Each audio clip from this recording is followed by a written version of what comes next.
여러분 반갑습니다. 장구박사입니다.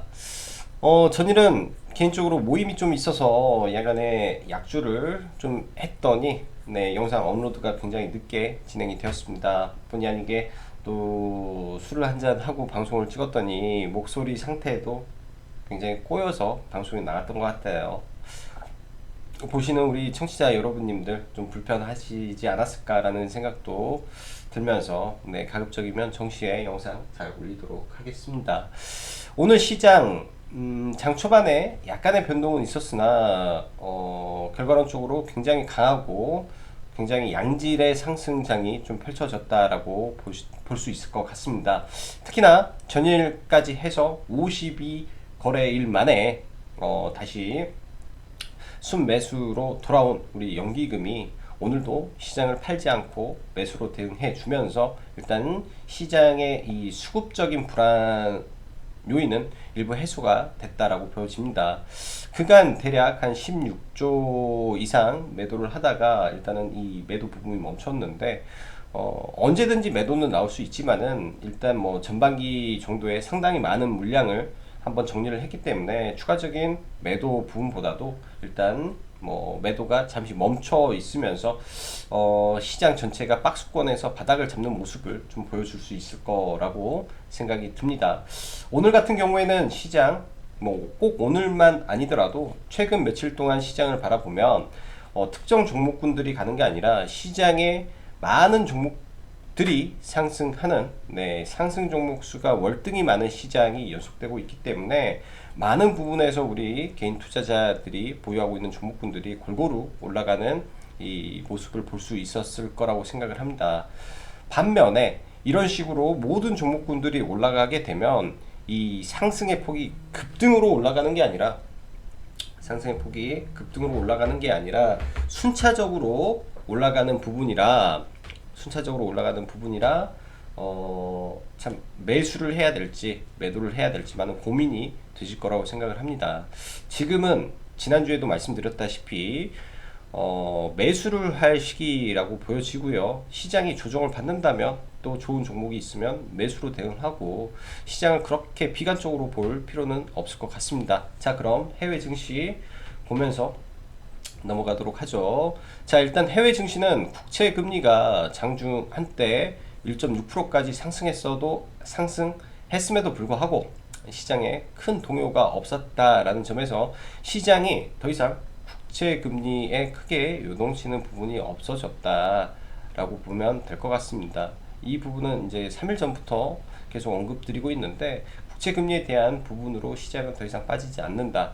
그리고 통상 이 금리 인상에 대한 시장의 우려는 굉장히 짧은 기간에 스쳐 지나가는 뭐 단기 조정의 빌미 정도로 보이지 지난 2011년도 뭐 2015년도 단기적인 이 하락 이후에는 되게 큰 폭의 상승이 나왔다라는 점을 보면 지금의 금리 상승은 침체됐던 경기가 좋아짐을 반영하고 있다. 실물 경제의 회복을 반영하고 있다. 기업의 펀더멘털은 전혀 변하지 않았다. 그리고 대부분의 경제 지표는 작년보다 좋아질 수밖에 없는 이 기저효과가 발생하는 구조가 되어 있다라는 점을 지속적으로 상기하면서 시장에 대한 자신감 가지면 좋을 것 같습니다. 물론 시장은 매일매일 상승하는 건 아니에요. 매일매일 상승하는 건 아니지만 이번에 이제 5일차 내일이면 5일차 반등인데 어느 정도 올라왔으면 물량을 좀 줄여주고 다시 한번 시장의 조정을 기다렸다가 또 다시 물량을 채워나가는 전략을 쓰시면 저는 좋을 것 같다라고 생각이 되네요. 자, 어제 같은 경우에 이 국채 금리가 좀 떨어지면서 나스닥 기술주들이 그리고 필라델피아 반도체 지수가 크게 상승을 하면서 나스닥이 다우보다 더 좋은 모습을 보였는데 일단은 애플이 최근 1개월 만에 이 목표 주가 상향 리포트가 나오면서 애플의 강세가 나스닥의 강세로 이어졌고 또 TSMC의 이 반도체 가격을 40% 인상까지 인상할 수 있다라는 이슈가 나오면서 금일 반도체 장비주, 소재주, 그다음에 반도체 1, 2위 업체인 삼성전자, SK 하이닉스가 굉장히 좋은 모습을 보여주었습니다. 일단 시장에서는 이런 의견이 더 많죠. 반도체 슈퍼 사이클은 기존에 이 부족했던, 그러니까 수요 예측을 잘못해서 생산을 하지 못했던 부분에서 지금 현재 촉발된 이 자동차 반도체 부족으로 인한 쇼티지가 났잖아요. 근데 시장에서 바라보는 관점은 앞으로 변화되는 수요, 즉 앞으로 더 발달할 수밖에 없는 드론 산업과 미래차, 즉 수요가 폭발적으로 늘어나는 부분에 기반한 반도체 슈퍼 사이클이 진행이 되고 있다라는 점을 보면서 반도체 섹터는 2차 전지 섹터와 다르게 같은 성장주 내에서도 실적 뒷받침이 되는 아주 우수한 섹터라고 생각을 합니다. 주종시마다 좋은 종목군들, 특히 원익 시리즈가 반도체 섹터에서는 굉장히 좋은 회사들이 많죠. 반도체 장비 대표주로는 원익 IPS가 있을 거고, 쿼츠 부분에서는 원익 QNC가 있고, 원익 머티리얼즈 등등 원익 섹터, 그리고 뭐 DDI 펌핑을 하는 LB세미콘, 그 다음에 국내 이 8인치 파운드리 1위 업체인 뭐 DB 하이텍이라든지, 그 다음에 비메모리 관련된 ISC, 뭐 디바이스 ENG도 될 거고, 하나 마이크론 등등 굉장히 좋은 기업들이 떨어질 때는 과감하게 분할 매수를 해 가면서 비중을 늘려도 IT 섹터는 저는 여전히 좋다라고 생각을 합니다. 반면 오늘 시장에서 이 좀 큰 이슈가 하나 있었죠. 폭스바겐의 각형 배터리를 확대하겠다라고 말을 하면서, 뭐 폭스바겐이 자체적으로 배터리를 뭐 내재화해서 생산하는 게 아니라 스웨덴에 있는 노스보트를 이용해서 이렇게 이제 내재화를 하겠다라고 하는데, 현재 국내 뭐 LG화학이라든지 SK이노베이션, 특히 SK이노베이션은 100% 파우치형을 하고 있고, LG화학도 8에서 90%는 이 파우치형 배터리를 사용하고 있는데, 이런 부분이 시장에서는 단기적으로 점유율 하락을 우려하면서 대부분의 기관과 외인이 폭탄 매도를 쏟아부으면서 LG화학과 SK이노베이션이 큰 폭으로 좀 떨어졌죠. 삼성 SDI의 경우는 원래 각형 배터리 쪽이라 오히려 빠지는 게 좀 이상할 정도로 오늘 하락을 했다라고 생각을 합니다. 사실 이쪽은 안 빠져야 되는 부분이고요. 이런 부분에서 오늘 시장의 이 수급으로 보면 배터리 3사를 제외하면 시장은 굉장히 강한 순매수 기조가 유지되었고, 이 대부분은 반도체, IT, 뭐 일부 제약바이오, 그 다음에 시가총액 상위 종목군들 위주로 수급이 들어왔다라고 보면 될 것 같습니다. 오늘 시장에서 이 배터리 이슈로 대부분의 배터리 종목이 빠졌는데, 올라간 종목들을 잘 봐야 돼요. 나노 신소재가 이 CNT 도전제라고 있죠. CNT 도전제라고 첨가제인데, 이거 회사 12% 올라갔고, 동진세미캠도 장 초반부터 해서 7%, 얘도 아마 CNT 거고요. CNT 조전제, 그 다음 CIS는 PNsol루션, 과거 장비 납품을 했던 업체들 해서 관련주로 부각된 회사들 4개가 시장 대비 굉장히 좋은 모습과, 여기에 더해서 이 솔루스 첨단 소재는 이 헝가리에 공장이 있는 동박 회사죠. 그래서 이 유럽 내에 이 폭스바겐의 확대가 이러한 종목군들로 수급을 좀 몰아세웠다라고 보면 될 것 같습니다. 오늘 밤 시장에서는 좀 큰 이슈가 있어요. FOMC 회의에 대한 이 시장의 관망 기조가 있는데, 뭐 CNBC 보도에서는 3월에 뭐 난리 난다라는 또 이상한 기사를 내는데, 사실상 저도 그렇고 여러분들도 그렇고 FOMC에 대한 지금 기대가 있나요? 특별한 기대가 없습니다. FOMC가 나와서 뭘 엄청나게 뭘 해줄 거야 라는 기대가 저는 개인적으로 1도 없어요. 그래서 대부분의 투자자들이 뭐 별다른 기대를 안 하기 때문에 오히려 뭐 기존 의견 그대로 말을 해도 특별하게 얘네들이 악재로 작용을 할 건덕지는 크지 않다라고 생각을 합니다. 그렇다고 뭐 생뚱맞게 갑자기 금리 인상을 하겠다, 금리 인상을 해버리겠다, 경제가 너무 좋아져, 인플레이션이 너무 급격하게 올라가, 그런 말을 할 수도 없을 거라고 봐요. 아주 간단하게 인플레이션의 가장 중요한 척도 중에 하나가 유가인데, 유가는 지금 사우디의 자발적 감산이 연장되면서 유가가 지속적으로 올라가고 70불을 넘었었는데 이러한 부분이 곧 해소될 가능성이 높습니다. 그럼 자연스럽게 수요가 딸리는 유가는 가격이 떨어질 수밖에 없는 구조라 인플레이션도 한동안 잠잠해질 수 있는 가능성이 열려 있다라고 생각이 돼요. 그렇게 된다면 지금 우려가 되고 있는 시장의 인플레이션, 급격한 인플레이션 우려와 금리에 대한 부분은 양쪽 다 악재가 해소가 된다면 시장은 뭐 하락할 수도 있겠지만 하방은 굉장히 다져주면서 박스권 흐름을 지속해 나갈 것이다 라고 보여집니다.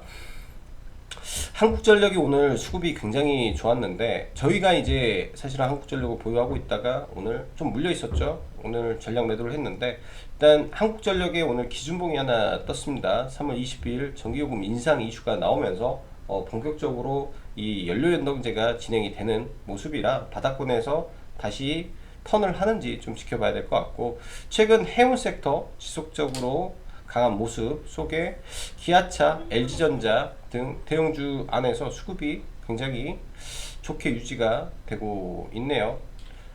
오늘 보면 뭐 삼성전자 굉장히 수급 뭐한 2천억 정도 들어왔고 최근에 LG전자가 기관 수급이 굉장히 좋아요. 근데 약간의 맥라인이라 이 상태에서 이렇게 가지 않을까. LG전자도 이렇게 해서 이렇게 올라가는 모습이 좀 나오지 않을까라고 보여집니다. 이런 구간에서는 올라왔을 때 비중을 좀 줄이는 전략이 필요할 것 같고 기아차도 마찬가지죠. 기아차도 굉장히 수급이 괜찮아요. 수급이 괜찮아서 올라오는데 일단 이런 구간에서 쌍바닥을 찍고 이렇게 가는지 그러면 헤드앤숄더를 만들러 가는 과정으로 보여집니다. 그래서 기아차, LG전자가 그나마 시총 상위 우량주 안에서는 뭐 견조한 모습을 계속 보여주고 있다라고 생각이 되고 오늘 보면 LG화학 엄청 크게 맞았죠.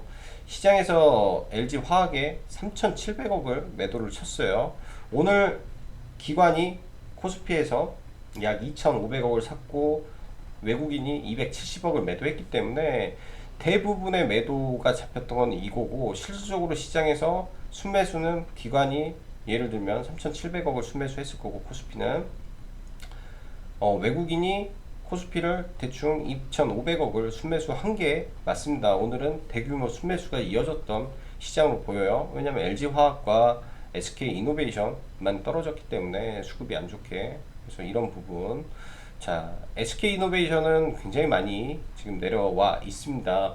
이런 구간 사실 매수도 가능한 구간이라고 생각을 하는데 뭐 이거는 영상을 하나 더 만들어 보고도 싶어요. 왜냐면 지금 SK이노베이션과 LG 에너솔루션의 이 소송전인데 과거 이 소송을 붙은 애들을 보면 하나가 또 박살이 일단은 결과가 나오면 둘 중 하나는 폭등이 분명히 나올 거예요. 저는 오히려 SK이노베이션이 뭔가 이제 결과가 나온다면 올라갈 건데 만약에 전면 수익 금지가 떨어지면 지금의 밸류에이션이 다 깨져버립니다. 신사업 성장 동력이 다 깨져버리기 때문에 이게 결과 발표를 어떻게 할지가 좀 촉각이 곤두 세울 수밖에 없는 구간이라고 생각을 해요. 만약에 SK이노베이션이 2차 전지를 하지 않는다면 굉장히 큰 난리가 나겠죠. 난리가.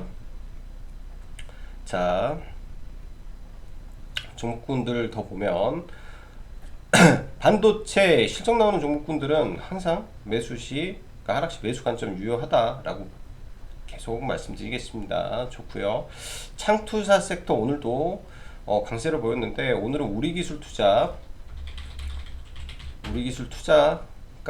좀 강했죠. 두나무 이슈가 나오면서 굉장히 크게 올랐는데 지금 이 윗꼬리를 만들어준 이 구간을 어떻게 처리를 할지 이 구간이 굉장히 좀 궁금합니다. 오늘 저희도 우리기술 투자를 매매를 했었고요.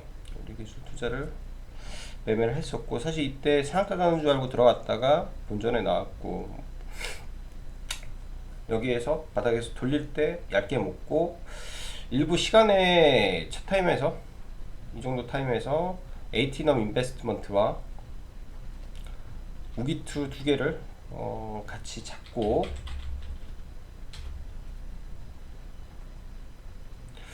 에이티넘 인베스트먼트랑 우기투랑 같이 잡고 조금 가고 있네요. 얘도 원래 상한가를 갈 줄 알고 상단을 들어가다가 일단 다 팔고 밑에서 다시 잡으려고 했는데 시간에 좀 빠져줬길래 얘는 좀 잡았고, 우리 기술 투자도 일부 좀 잡고 가 봅니다. 일단 얘네들 두나무, 그러니까 지금 시장에 테마가 이 IPO 테마가 굉장히 크게 불면서 굉장히 좀 많이 활발하죠. 아직까지는 이 흐름이 무너지지 않았다라고 봅니다. 오늘도 리디북스 상장 이슈로 컴퍼니 K를 날렸고, 두나무에 대한 이 이슈로 일단은 우리기술 투자와 에이티넘 인베스트먼트를 보냈는데, 우리기술 투자는 직접 투자고요. 얘는 펀드, 즉 조합 투자라 수수료 플러스 수익에 대한 뭐 플러스 알파 정도 버는 건데, 에이티넘 인베스트먼트의 장점은 시총이 낮다. 그리고 매물대를 일단 거즘 뚫어놨다. 그래서 얘는 매물대가 없는 신고가 영역에, 그러니까 이 바닥권이죠. 아래쪽 구간에서 신고가 영역에서 움직여서 조금 더 올라갈 폭이 더 남지 않았나라고 생각을 합니다. 그래서 내일장 한 번 더 올라갈 수 있고요. 그렇다고 얘가 이런 구간에서 내일 따라 붙는 게 아니라, 만약에 내일 주식이 이런 자리 떨어진다면, 보수적으로 떨어진다면 이런 자리에서 뭐 접근도 가능해 보일 것 같습니다. 자, 시황 더 이어서 하면, 정치 테마주 지속 관심 필요할 것 같고, 너무나 순환매가 많이 돌아요. 좀 빠지면 공략을 해볼 예정이고요. 미세먼지, 제가 어제 말씀드렸죠. 내일 한반도 급습 이슈, 내일 단기 고점 될지 여부를 확인해야 된다라고 말씀드렸는데, 한참 전부터 언급을 했어요. 겨울에 밀짚 모자를 사서 여름에 파는 거다. 즉 겨울에 여름을 사야 된다. 그리고 황사 이슈 오기 전에 잡아야 된다라고 말씀드렸고, 뭐 큰 수익은 아닌데 위닉스는 일단 전량 매도를 했습니다. 이런 구간에서 어제 오늘 이렇게 저희가 들어갔죠. 다 팔고, 오늘 사실은 위닉스보다도 종목에서 미니아 딤체가 황사로는 가장 셌어요. 가장 세서 얘가 조금 제일 셌고, 얘 하나는 이 신고가 영역에서 뭐 단기 박스권이라 얘만 좀 종가에 매수를 좀 해서, 일단 다른 건 매매를 안 하고 얘만 좀 매수를 하고 좀 넘어갔습니다. 얘만 좀 매수를 하고, 그렇듯 이 섹터 안에서 1위 종목만 좀 봐야 되고요. 그 밖에는 기대감이 소멸되면서 좀 안 좋았죠. 얘들은 좀 아쉽더라고요. 굉장히 강하게 올랐는데 체크가 안 돼서, 위니아 팀체 같은 경우는 체크가 안 돼서 조금 아쉬웠고, 자, 그 밖에 아시아나항공 3월 17일 이제 결과 발표가 좀 남아 있습니다. 오늘 아시아나항공하고 좀 추가적으로 좀, 오늘은 항공주들이 전일 미 증시에서 항공주가 강세를 보이다 보니까 제주항공이나 아시아나항공이나 오늘 큰 폭으로 올랐는데, 아시아나 IDT가 오늘은 좀 밀리는 모습을 좀 보여줬어요. 근데도 이때부터니까 매도 관점보다는 일단은 내일 패는 봐봐야 된다 라고 생각이 듭니다. 내일 패를 일단은 보는 게 나을 것 같고, 내일 이 종목은 변동성이 크기 때문에 올라갈 때 이제 매도를 잘 해야겠죠. 내일이 매도 D-Day가 저는 될 것 같습니다. 그래서 매도로 잘 봐야 된다라고 보여지고, 자, 현대건설기계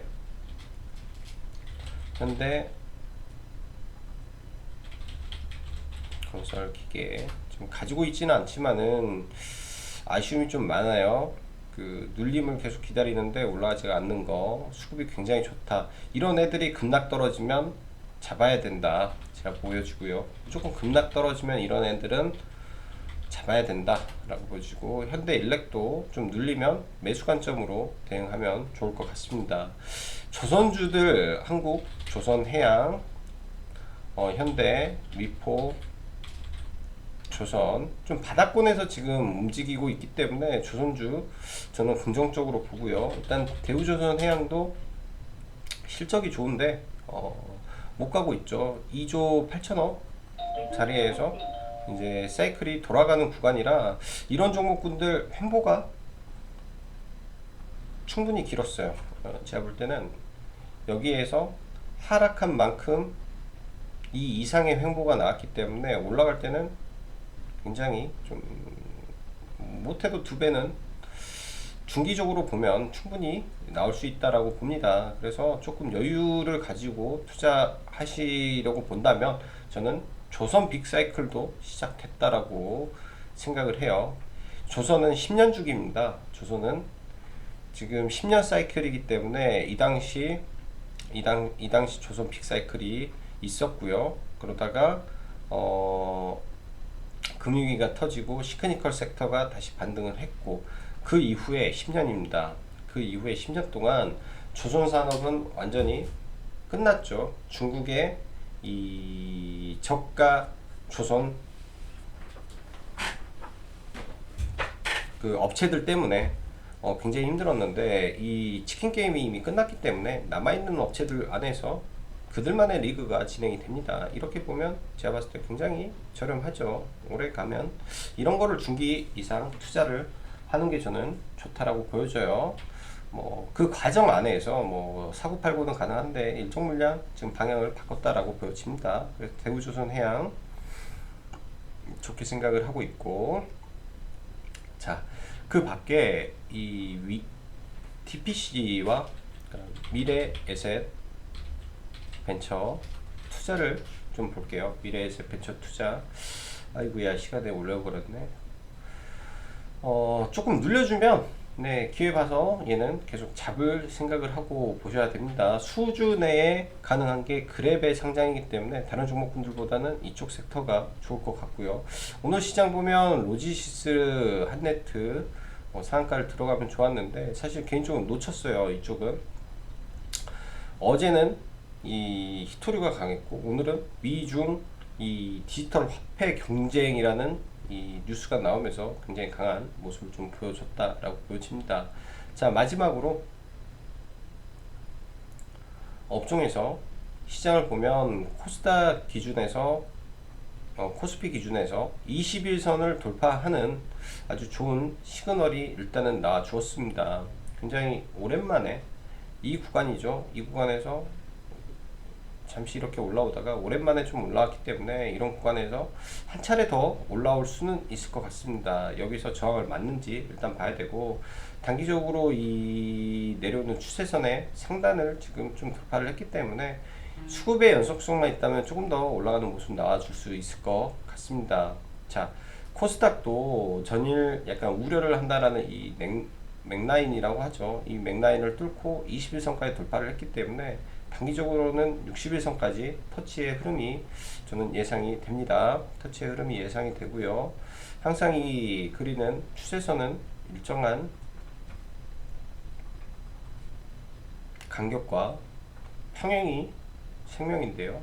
평행 추세선 하단에서 잘 반등을 하고 이제 이 평행 추세선 상단이 여기죠. 아이러니하게도 61선입니다. 즉 950포인트를 내일 찍으면 네, 일단은 물려있던 안 물려있던 비중을 줄이고 내려오는 거를 기다려야죠. 이 추세선이라는 것도 뭐 항상 맞는 건 아니지만 하나의 지수에 대한 기준을 잡을 수 있는데 보통 이것도 3등분으로 많이 해요. 이렇게 나눠서. 그럼 여기를 맞고 이런 구간에서 지지를 할 건데 21선이 이렇게 돌아갑니다. 그럼 21선과 이 추세선 사이가 돌아갈 수 있는 지지 구간이 되겠죠. 지금은 저항을 뚫고 이제 이 자리가 지지가 되는지, 그렇게 된다면 다시 추세 상승을 하는지 보면서 시장을 가면 될 것 같습니다. 자, 오늘도 네, 시장 대응하시느라 수고 많으셨고 여기까지 성구박사였습니다. 감사합니다.